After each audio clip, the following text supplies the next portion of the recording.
Well, welcome back to another bedtime story thing. We're doing this shit again. I know. Anyhow, today we got Mr. Greedy comes around for lunch. That should be interesting. So, let's begin.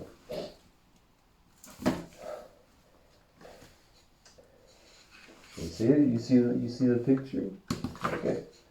One sunny day, a strange noise woke everyone up. Rumble, rumble. What could it be? Might it be an earthquake? No, it was just Mr. Greedy's tummy rumbling. His tummy he woke what an asshole. Oh, that's terrible. Here we go. Gobble, gobble.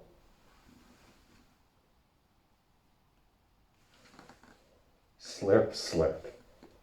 A loaf of bread, 2 sausages, a slice of cheese, 4 boiled eggs.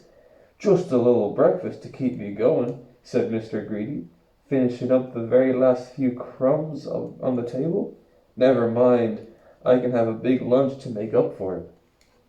That doesn't really sound like a lot. Then he got into his car and drove to visit his friend, Mr. Busy. Mr. Busy's been rushing around as usual. He just had time to make a quick snack, which he was very happy to share with Mr. Greedy. Gobble, slurp. A loaf of bread, a whole ham, mashed potato, a bowl of boiled eggs. In the blink of an eye, Mr. Greedy had gobbled all up Mr. Busy's food. Mr. Greedy is so greedy, said Mr. Busy. He left nothing for me, but Mr. Greedy didn't hear because he had already gone to see his friend, little Miss Dotty. Little Miss Dotty? Okay. Yeah, what an asshole.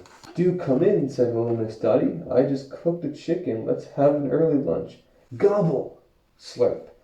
Chicken, fresh eggs, cheese, apples, and bananas. It was the best lunch Mr. Greedy had ever had. Alright. Mr. Greedy is so greedy, said little Miss Dotty. He hasn't even left me a morsel of chicken, but Mr. Greedy didn't hear because he was already on his way to see little Miss Fickle. Do come in, said little Miss Fickle. What a perfect timing. I was just about to have lunch and I've cooked up a feast. Chicken, mashed potato, fruit, cheese, and cake. And lots of tasty things. What a treat. Once again, Mr. Greedy made the most of the delicious meal that his friends had cooked. The only thing he left was one tiny new potato. A new potato? Next, Mr. Greedy called on his friend, Mr. Nonsense, who was just about to sit down for a light supper. A little sandwich will be enough for me, said Mr. Greedy, when Mr. Nonsense invited Mr. Greedy to join him. Gobble!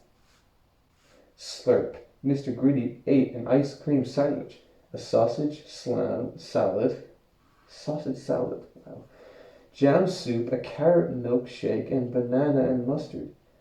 And when that was finished, he ate every last crumb in Mr. Nonsense cupboard until he was nothing left in the house at all. The friends had had enough. They had met and decided that Mr. Greedy needed to be taught a lesson. I got an idea, said Mr. Busy. Let's all meet at my house tomorrow for a completely different kind of lunch. Help yourself to some chips, Mr. Greedy, said Mr. Busy. The next day handed him an empty dish. Do eat, said Mr. Nonsense. We'll have a few more peas, suggested little Miss Dotty, goddamn, what Dizzy? What the fuck? I'm dizzy. You must try this delicious jelly, said little Miss Fickle. But all the plates were empty, completely empty, and yet everyone seemed to be having a wonderful meal. So good, they're all happy as can be, and they're eating their shit. Mr. Greedy didn't know what to make of it all. Was he dreaming? Was his hunger playing tricks on him?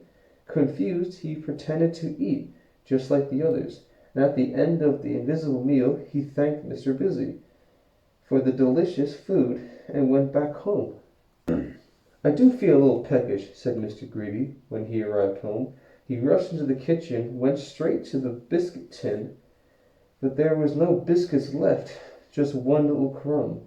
And that night, for the very first time, Mr. Greedy fell asleep with just one small crumb in his huge tummy. Huge tummy. And for the first time in a long time, his sleep was peaceful and full of happy dreams. Not because he didn't have the constant peaceful dreams about mountains of chocolate and rivers of custard. Just thought I'd throw that last bit in there. So is Mr. Greedy. That's it. Goodbye.